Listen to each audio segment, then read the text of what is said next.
السلام علیکم ورحمۃ اللہ وبرکاتہ۔ کل سے ایک مولانا صاحب کا کلپ چل رہا ہے جس میں اس نے ایک بات اس سے سوال ہوتا ہے کہ حضرت علی رضی اللہ تعالیٰ عنہ افضل ہے یا حضرت ابو بکر صدیق رضی اللہ تعالیٰ عنہ افضل ہے؟ تو اس سوال کا جواب تو اتنا بنتا تھا کہ حضرت سیدنا صدیق اکبر رضی اللہ تعالیٰ عنہ کو مجموعی فضیلت حاصل ہے، لیکن ان مولانا صاحب نے دوسری بات چھیڑ دی کہ حضرت علی رضی اللہ تعالیٰ عنہ دامادوں میں افضل ہے۔ اور پھر جب ان سے یہ سوال بعد میں کیا گیا وائس میسیج کے ذریعے یا ویسے کسی نے کیا ہے، تو حضرت نے انتہائی متکبرانہ لہجے میں اور بڑی سخت زبان استعمال کی ہے۔ اس میں ایک لفظ تو یہ ہے اس میسیج کرنے والے کو یا وائس کرنے والے کو یا سوال کرنے والے کو کہ آپ سے بڑا بیوقوف کوئی نہیں، اور بھی اس نے باتیں کی ہیں، لیکن سب سے بڑی بات پھر اس نے کہا ہے کہ حضرت علی رضی اللہ تعالیٰ عنہ دمادوں میں اس لیے افضل ہے کہ ان سے نسل رسول چلی ہے، تو یہ جزوی فضیلت ان کو حاصل ہے۔ تو ہماری سب سے بڑی بات تو یہ ہے کہ جب حضرت علی رضی اللہ تعالیٰ عنہ کو یہ جزوی فضیلت حاصل ہے تو پھر اس جزوی فضیلت کو انہوں نے اس انداز سے کیوں بیان کیا کہ وہ کلی فضیلت محسوس ہو رہی تھی کہ دامادوں میں حضرت علی رضی اللہ تعالیٰ عنہ افضل ہے؟ اگر صرف جزوی فضیلت کے اعتبار سے فضیلت کو بیان کرنا تھا تو پھر حضرت سیدنا عثمان غنی رضی اللہ تعالیٰ عنہ کو بہت ساری جزوی فضیلیات حاصل ہے۔ مثال کے طور پر حضرت عثمان غنی رضی اللہ تعالیٰ عنہ کے نکاح میں یکے بعد دیگرے رسول اللہ صلی اللہ علیہ وسلم کی 2 صاحبزادیاں آئی ہیں، یہ ان کو جزوی فضیلت حاصل ہے۔ حضور علیہ الصلاۃ والسلام نے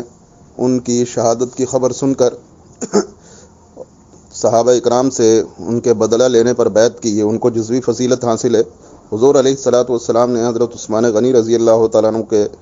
وہ اپنے ہاتھ کو ان کا ہاتھ قرار دیا، یہ بھی ان کو جزوی فضیلت حاصل ہے۔ تو حضرت عثمان غنی رضی اللہ تعالیٰ عنہ کو بھی جزوی فضیلتیں حاصل ہیں۔ اور اس کے علاوہ ایک بات یہ ہے کہ حضرت سیدنا ابن عمر رضی اللہ تعالیٰ عنہ یہ فرماتے ہیں کہ نبی علیہ الصلاۃ والسلام زندہ تھے اور ہم حضور علیہ الصلاۃ والسلام کے بعد حضرت ابو بکر کو فضیلت دیتے تھے، پھر حضرت عثمان کو فضیلت، حضرت عمر کو فضیلت دیتے تھے، پھر حضرت عثمان رضی اللہ تعالیٰ عنہ کو فضیلت دیتے تھے۔ اور یہ بات رسول اللہ صلی اللہ علیہ وسلم تک پہنچی، حضور علیہ الصلاۃ والسلام نے اس بات کا انکار نہیں فرمایا۔ یہ ابو داؤد شریف میں بھی یہ روایت ہے اور بخاری شریف میں بھی ہے۔ اسی طرح اور بھی بہت ساری روایات ہیں، اور علماء کا متفقہ فیصلہ بھی یہی ہے، اجماعی فیصلہ، کہ نبی کریم صلی اللہ علیہ وسلم کے بعد حضرت ابو بکر، اس کے بعد حضرت عمر، اس کے بعد حضرت عثمان غنی رضی اللہ تعالیٰ عنہ کو فضیلت حاصل ہے۔ اور عقائد کی کتابوں میں بھی یہی بات لکھی ہوئی ہے کہ جو ترتیب خلافت کی ہے وہی ترتیب فضیلت کی ہے۔ اگر صرف جزوی فضیلتوں کو دیکھا جائے تو بہت سارے صحابہ اکرام رضوان اللہ علیہم اجمعین کو جزوی فضیلتیں حاصل ہیں، لیکن ان جزوی فضیلتوں کو لے کر کسی نے بھی وہ اس صحابی کو مطلقاً افضل نہیں کہا۔ تو آپ اگر جزوی فضیلت کو لے کر اس طرح افضل کہیں گے تو لوگوں کے ذہنوں میں بہت سارے شکوک و شبہات پیدا ہوں گے، جس کی وجہ سے پیدا بھی ہوئے ہیں، اور جب موصوف سے سوال ہوئے تو انہوں نے سخت زبان استعمال کر کے بے وقوف بھی کہا، اور بھی دماغ خراب ہے اس طرح کے الفاظ کہے جو ان کی اپنی شان کے مطابق نہیں ہیں۔